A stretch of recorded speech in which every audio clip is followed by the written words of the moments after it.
நிகழும் ஸ்ரீ மங்களகரமான சோபகிருது ஆண்டு மார்ச் மாதம் 14ஆம் தேதி வியாழக்கிழமை அன்று சதுர்த்தி திதியில் பரணி நட்சத்திரத்தில் வைத்ருதி நாமயோகத்தில் சித்தயோகம் கூடிய நன்னாளில் இந்த மகத்தான பங்குனி மாதம் பிறக்கிறது.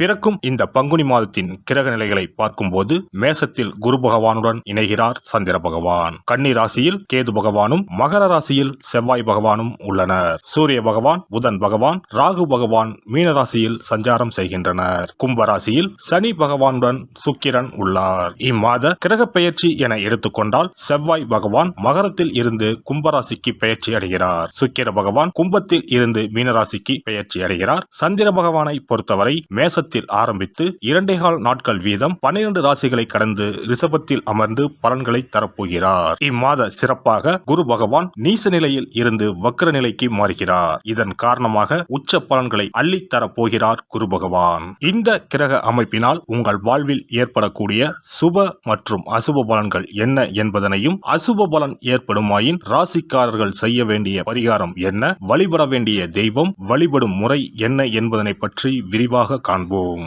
பிறக்க போகும் இம்மாதம் உங்கள் வாழ்வில் வளமும் நலமும் செல்வ செழிப்பும் பெற்று வாழ்வின் உயரிய நிலையை அடைய எல்லாம் வல்ல எம்பெருமானை வேண்டி விரும்பி கேட்டுக்கொள்கிறேன். கன்னிராசி அன்பர்களே, இந்த மாதம் புத்தி சாதுரியத்தை பயன்படுத்தி காரியங்களை வெற்றிகரமாக செய்து முடிப்பீர்கள். செயல்திறன் அதிகரிக்கும். ஆனால் பயணங்களின் போது உடல் ஆரோக்கியத்தில் கவனம் தேவை. தொழில் மற்றும் வியாபாரத்தில் நல்ல லாபம் கிடைக்க பெறுவீர்கள். பிரச்சனைகளை பேசியே தீர்த்து விடுவீர்கள். உத்தியோகத்தில் இருப்பவர்கள் பதவி உயர்வு, கூடுதல் பொறுப்பு கிடைக்க பெறுவார்கள். எதிலும் திட்டமிட்டு செயலாற்றுவதால் மேல் அதிகாரிகளின் பாராட்டுகள் கிடைக்கும்.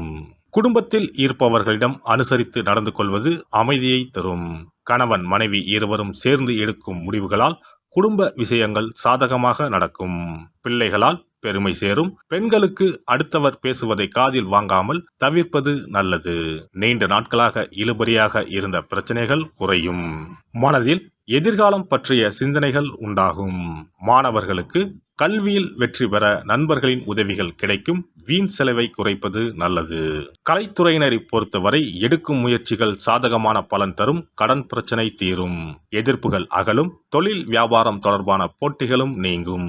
அரசியல் துறையினர் விடாப்பிடியாக செயல்பட்டு சில வேலைகளை முடிப்பீர்கள். நண்பர்களுடன் மனத்தாங்கல் வரும். யாருக்கும் சாட்சி கையெழுத்திட வேண்டாம்.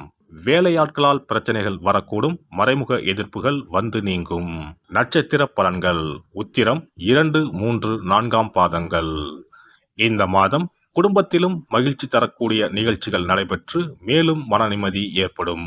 தொலைதூர பயணங்கள் மேற்கொள்ளக்கூடிய வாய்ப்புகளும் அதன் மூலம் அனுகூலமான பலன்களும் உண்டாகும். அஸ்தம் நட்சத்திரம். இந்த மாதம் துணிச்சலாக எதையும் செய்து முடித்து காரிய வெற்றி அடைவீர்கள். மற்றவர்களுடன் இருந்த பகை நீங்கும். பூர்வீக சொத்துக்களில் இருந்த சிக்கல்கள் தீரும். பணவரத்து கூடும். அரசாங்கம் மூலம் லாபம் உண்டாகும். நீண்ட தூர பயணங்களால் சாதகமான பலன் கிடைக்கும். சித்திரை 1, 2ஆம் பாதங்கள். இந்த மாதம் தொழில் வியாபாரத்தில் இருந்த தொய்வு நீங்கி விறுவிறுப்படையும். வசூலாக வேண்டிய கடன் பாக்கிகள் வசூலாகும். தொழில் தொடர்பான பிரச்சனைகள் தீரும்.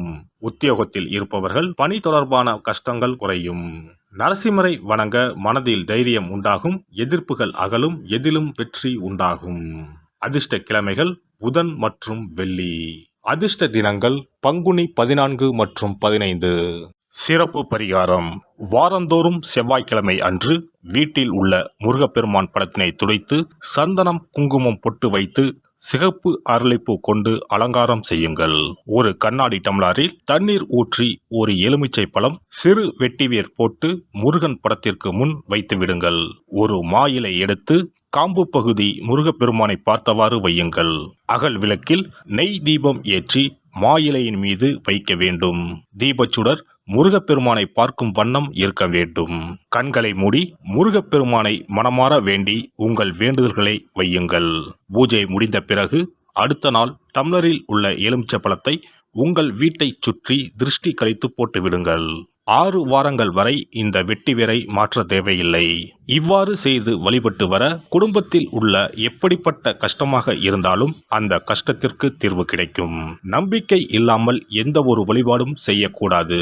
நம்பிக்கையோடு செய்யும் பட்சத்தில் கைமேல் பலன் கிடைக்கும். இனி பங்குனி மாத சிறப்புகளும் வழிபாட்டின் பலன்களும் என்ன என்பதனை பற்றி காண்போம். பங்குனி மாதம் என்பது வழிபாட்டுக்கு உரிய மாதம். பங்குனி மாதம் வணங்குவதற்கும் பூஜைக்கும் உரிய மாதமாகும்.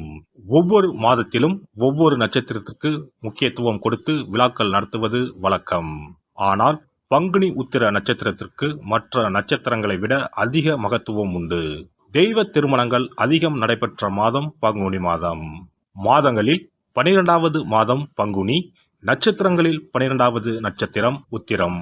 12வது மாதமான பங்குனியும் 12வது நட்சத்திரமான உத்திரமும் இணையும் புனித நாள் பங்குனி உத்திரம் என்று கொண்டாடப்படுகிறது. எனவே பங்குனி மாத உத்திரத்தின் சிறப்புகள் அதிகம். பங்குனி உத்திர நாளில் அனைத்து ஆலயங்களிலும் சிறப்பு வழிபாடுகள் நடைபெறும். கிராம கோவில்களில் அக்னி சட்டி ஏந்துதல், பூஜைகள் விமர்சையாக நடைபெறும். எண்ணற்ற ஆலயங்களில் சுவாமி அம்பாள் திருக்கல்யாணம் நடைபெறும். சிலருக்கு கைகூடாமல் திருமணம் தள்ளி போனால் பங்குனி உத்திர நாளில் விரதம் இருந்து இறைவனை வழிபட்டால் வெகு சீக்கிரம் திருமணம் கைகூடும் என்பது ஐதீகம். அதோடு காதலிப்போர் மனதுக்கு பிடித்தவரை கரம் பிடிக்கவும் பங்குனி உத்திர விரதம் இருப்பது மிகுந்த பலனை கொடுக்கும். பங்குனி உத்திரம் கல்யாண விரதம் என்றும் அழைக்கப்படுகிறது. 8 வகையான மகா விரதங்களில் கல்யாண விரதமும் ஒன்று. ஆகவே இந்த நாளில் திருமணம் ஆகாத இளையோர் விரதம் இருந்து தமக்கு நல்ல வரன்கள் கிடைக்க வேண்டும் என்று சிவபெருமானையும் பார்வதி தேவியாரையும் வேண்டுவது நல்ல பலன்களை பெற்றுத்தரும். இத்தினத்தில் மேற்கொள்ளும் விரதம் மிகவும் விசேஷமானது. நீண்ட நாள் ஒற்றுமையுடன் வாழ விரும்பும் தம்பதியர் விரதம் இருந்து சிவனுக்கும் சிவ பார்வதிக்கும் அபிஷேகம் செய்வார்கள். இந்த விரதத்தை முருகனை வேண்டியும் செய்யலாம். அதோடு அன்னதானம், வஸ்திரதானம் செய்வதும் சிறப்பானது. ஜாதக தோஷத்தால் திருமணம் தடைப்பட்டவர்கள் வழிபாடு மேற்கொள்ளவும் சிறந்த நாள் இதுவாகும்.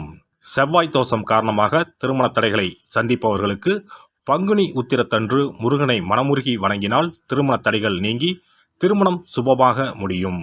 குழந்தை பேரில்லாமல் தவிப்பவர்கள் பங்குனி மாத விரதம் இருந்து அம்மன் கோவில்களுக்கு சென்று வழிபட அந்த அம்மனின் அனுக்கிரகத்தால் நிச்சயம் புத்திர பாக்கியம் கிடைக்கும்.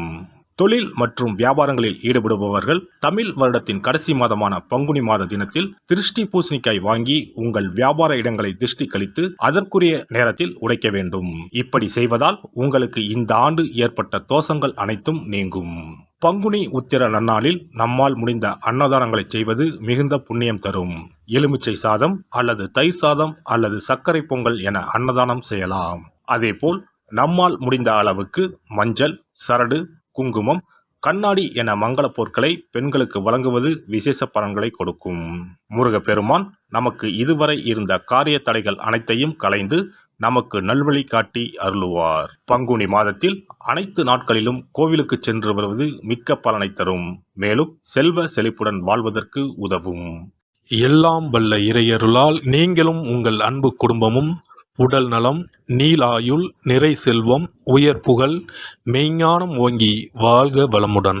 இந்த வீடியோ பதிவு உங்களுக்கு பிடித்திருந்தால் லைக் பண்ணுங்க, கமெண்ட் பண்ணுங்க, ஷேர் பண்ணுங்க, மறக்காம சப்ஸ்கிரைப் பண்ணுங்க, பக்கத்துல இருக்கிற பெல் பட்டனை கிளிக் பண்ணுங்க. நன்றி, வணக்கம். ஓம் நமச்சிவாய. சிவாய நம.